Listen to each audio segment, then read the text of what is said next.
Ang masayang video na ito ay kuha ng kasal ng mag-asawang Pinay na si Melissa Jubain at Brian Llantero noong August 2024.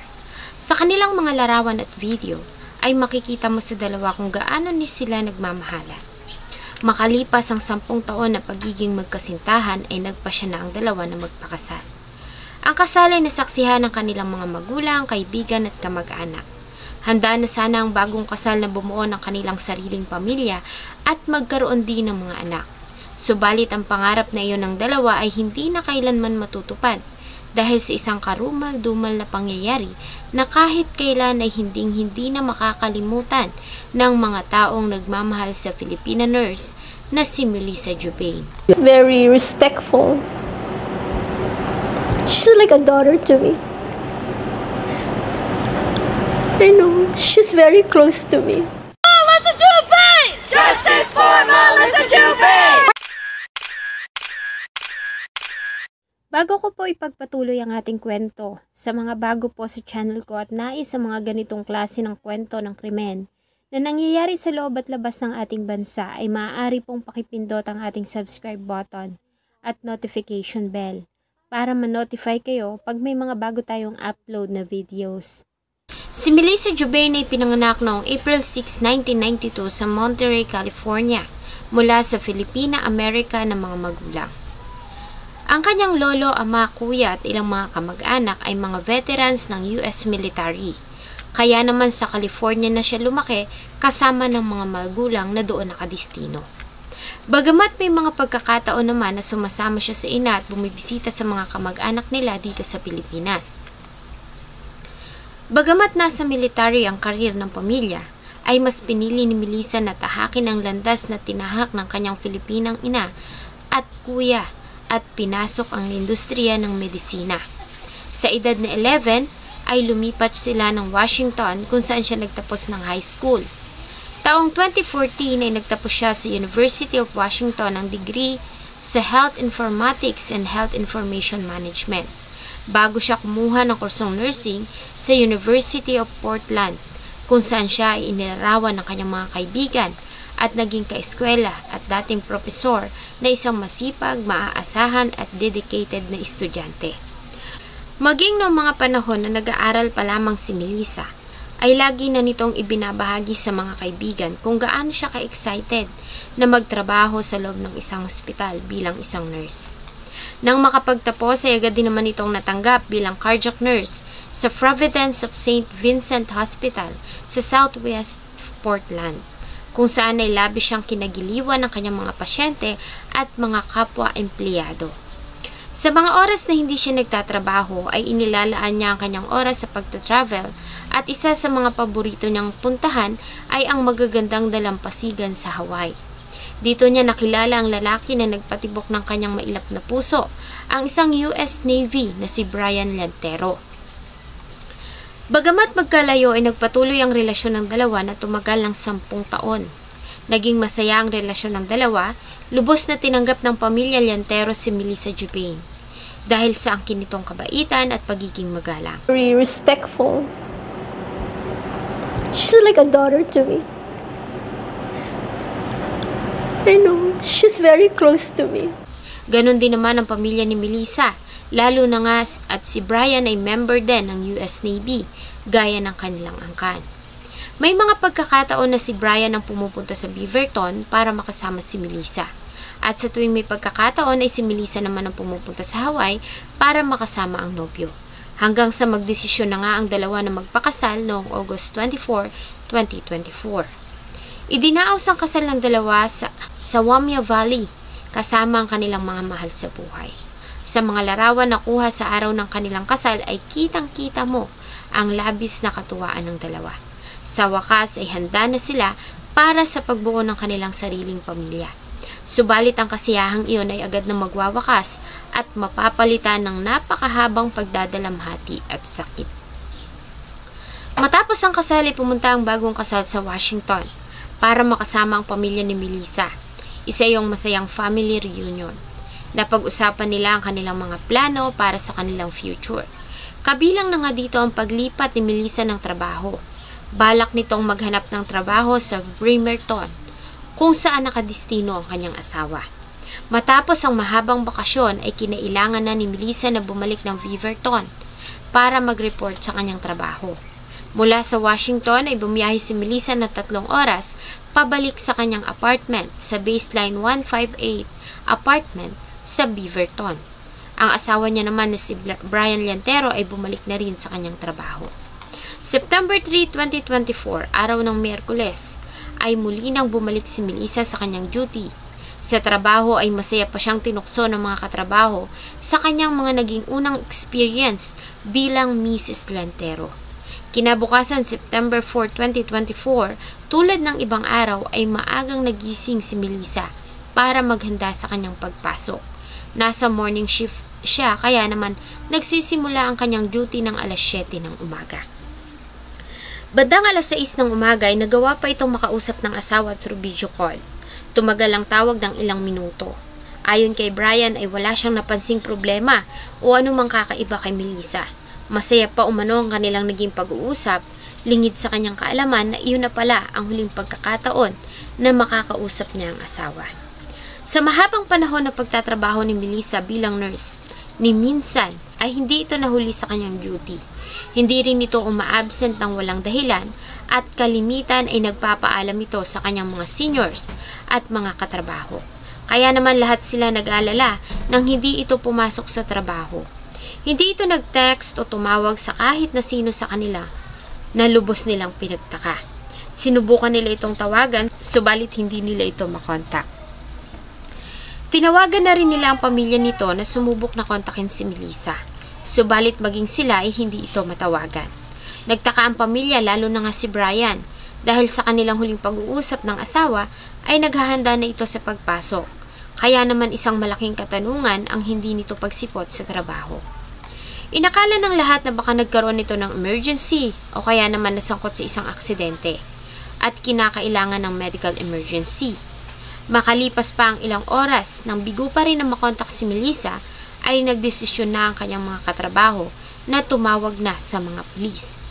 Bandang alas 10:12 ng umaga nang makatanggap ang Beaverton Police Department ng tawag, hiniling ng mga ito na magsagawa sila ng welfare check sa apartment ni Melissa sa Baseline 158 sa Beaverton. Agad namang tumugon ang mga pulis at nagpadala ng ilang officers.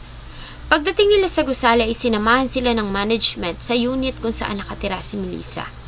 Walang tao sa loob at wala din silang nakitang kahit na anong sinyales na makakapagturo kung nasaan o kung saan pumunta ang Filipina. Subalit nakakapagtaka dahil wala ang kanyang bag, susi at cellphone. Ngunit nanatili namang nakagarahe ang kanyang sasakyan sa parking lot. Napansin din nila na ang pintuan ng unit na ginagamitan ng electric card ay nakabukas. Base sa data nito ay naiwan yung bukas ng alas 6:30 ng umaga. Ibig sabihin ay maaari lumabas si Melissa sa apartment o may pinapasok siya sa loob. Dito ay agad na kinutuban ang mga pulis na may hindi magandang nangyari kay Melissa. Sinubukan nilang i-trace ang mga bank at credit card records nito.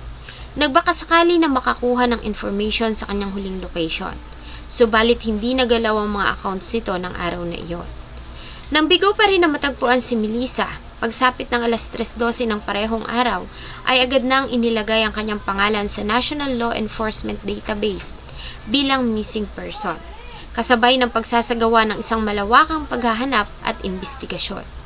May mga officers ang nagsimulang magbahay-bahay at kumatok sa bawat pintuan ng unit sa paligid ng apartment ni Melissa. Nagbabakasakali sila na maaaring may nakapansin o nakakita ng kahit na anong kahinahinala na maaaring may kinalaman sa pagkawala ng nurse. Nagsimula na din silang mangalap ng mga surveillance footages sa mga kamera sa paligid. Ang mga kaibigan naman at pamilya ni Melissa ay agad na nagtungo ng Beaverton para tumulong sa paghahanap. Nagsimula silang manawagan sa social media at mamigay ng mga flyers sa lansangan. Kasama ang daan-daang mga kapwa Pilipino, nurses, dating pasyente, mga kaibigan at kapamilya, ay nagsimula silang suyurin ang mga masusukal at liblib na lugar sa paligid ng Beaverton. Hindi sila tumigil maging sa pagsapit ng dilim. Dala ang mga flashlights ay nagpatuloy sila sa paghahanap at pagtawag sa pangalan ni Melissa Jubei. Nag-aalala kasi sila na maaaring nasa isang lugar lamang ito at naghihintay na ma-rescue. Kaya naman maging ang mga pulis na may mga dalang aso ay hindi rin tumigil sa paghahanap. Tumagal ang search ng ilang araw subalit na natiling walang sinyales ni Melissa Jubei. Ganon pa man ay hindi sila nawawala ng pag-asa na matagpuan nila ito. Hanggang sa sumapit ang araw ng Sabado.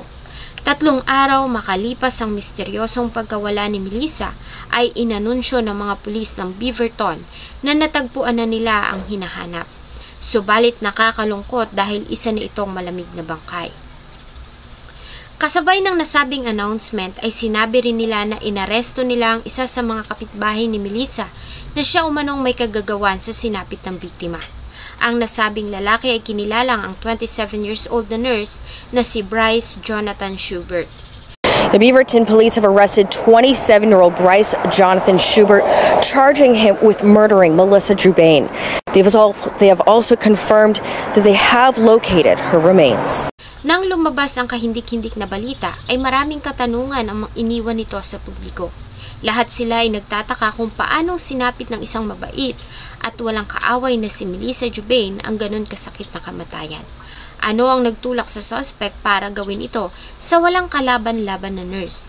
Sino ba si Bryce Jonathan Schubert at ano ang kanyang kaugnayan sa biktima? Si Bryce Jonathan Schubert ay nagmula sa Newberg, Oregon. Isa siyang lisensyadong nurse na nagtapos sa Oregon Health and Science University Nursing School sa La Grande noong 2022. Sa parehong taon ay natanggap ito bilang resident nurse sa Providence St. Vincent Medical Center, kung saan ito nagtrabaho hanggang October 2023. Bagamat ayon sa pamunuan ng Providence St. Vincent Medical Center, ay hindi nagkasama si Melissa at Bryce sa parehong ospital. Ayon sa mga pulis, si Bryce ay nakatira sa kabilang gusali katapat ng building kung saan nakatira si Melissa. Subalit walang maliwanag na ebidensya kung nagkakilala ba ang dalawa bago ang insidente. Sa kabila ng pangyayari ay marami ang nag-aabang sa mga detalye kung ano nga ba ang nangyari kay Melissa. Subalit ganun na lamang ang galit at inis ng publiko dahil matapos na maaresto si Schubert ay pinayagan ng hukom ang request ng mga abogado nito para selyuhan ang lahat ng mga dokumento at detalye na may kinalaman sa kaso. Kabilang na dito ang probable cause, search warrant affidavit at ang motibo sa pamamaslang, mga bagay na magbibigay sana ng idea o magpapaliwanag kung ano ba ang tunay na nangyari. Dahil dito ay kumalat ang mga haka-haka na may malaking tao na pumoprotekta sa may sala. Si Bryce Jonathan Schubert ay kinasuhan ng first-degree kidnapping. Ibig sabihin ay dinukot nito si Melissa na may intensyong saktan ito o gawa ng masama. Si Melissa ay may taas na 5'2" at bigat na 120 pounds. Kung ikukumpara kay Schubert na may taas na 6'3" at bigat na 230 pounds ay wala talaga itong magagawa. Maliban dito ay sinampahan din ito ng kasong second-degree murder at hindi first degree. Ibig sabihin ay napatay niya ang biktima dala lamang ng labis na emosyon at distress o maaari din namang napatay niya ito dahil sa isa pang krimen gaya ng kidnapping. Sa huli, si Schubert ay sinampahan din ng kasong second degree sa pambabastos o hindi paggalang sa katawan. Ibig sabihin ay maaaring itinago niya ang katawan at ginawa nito ng hindi mga kaaya-ayang bagay. September 2024 ay humarap si Schubert sa hukuman at nag-plead ng not guilty plea. Sa ngayon, si Schubert ay nakapiit pa rin at naghihintay ng mga paglilitis. Marami yung mga nag-aabang pa rin ngayon sa kung ano ba ang totoong nangyari kay Melissa Jubei at kung bakit nito sinapit ang karumal-dumal na kamatayan. Bagamat hanggang ngayon ay nananatiling silyado ang mga dokumento na may kinalaman sa kaso. Sa kabila ng ilang beses na petisyon ng prosecution para ilabas sa publiko ang detalye, ay nanatili itong sinelyuhan ng mga hukom na naka-assign sa kaso. Media outlets went to the judge requesting the details of the case to be unsealed, saying the 50-plus page affidavit is public record. Some advocates for Jubei agree. Why is it that it's being kept as well? There are questions, Both the state and the defense arguing the records to remain sealed, as well as their clients. Kaya naman ang lahat ay nagkaroon na lamang ng mga sarili nilang haka-haka sa pangyayari. Ayon sa iilang report ay maaaring Nagkaroon ng lihim na pagtingin ng suspect kay Melissa. Naging obsessed ito sa Filipina. Base sa location ng tinitirhan nito ay kitang-kita mo ang unit ni Melissa at makikita mo rin ang loob niyon kapag nakalihis sa mga kortina at nakasindi ang ilaw sa loob. Maaari umanong palihim nitong sinusubaybayan ng mga kilos ng Filipina. Bagamat labis itong nagalit ng mabalitaan na ikinasal na ang hinahangaan. Kaya naman nang bumalik ito ay dito na niya na nga ito dinukot hanggang sa kanya itong mapatay. Bagamat dahil nga silyado ang lahat ng impormasyon, ang mga ito ay mananatiling haka-haka. Ganun pa man, ayon sa mga pulis ay gumamit si Bryce Schubert ng isang instrumento sa pagpatay sa biktima. Corpse. The court documents detailing the crime and any evidence against him are sealed now. Schubert is being held without bail. His next court appearance is in mid-March and his trial is set to begin in September. Isa pa sa lubos na nag-iiwan ng sakit sa pamilya at mga nagmamahal kay Melissa, sa tuwing gaganapin ang mga pagdinig sa kaso ni Schubert, ay palagi itong hindi natutuloy o napopostpone. Hanggang ngayon, bagamat nakakulong na ang may sala para sa pamilya, ay hindi pa nila nakakamit ang hustisya. Para sa kanila, hanggat hindi ito nababasahan ng hatol, ay hindi sila matatahimik. The trial for the man accused of killing a Beaverton nurse has been postponed. It was supposed to start in September, but now it's not going to happen until next year. Base sa batas ng Amerika, ang mga detalye o mga sinelyuhang detalye tungkol sa pangyayari maaari lamang ilabas sa publiko sa araw na mabasahan na ng hatol ang nagkasala. Araw na inaabangan ng lahat. She was a very helpful person. She loved helping people. She had a really big heart.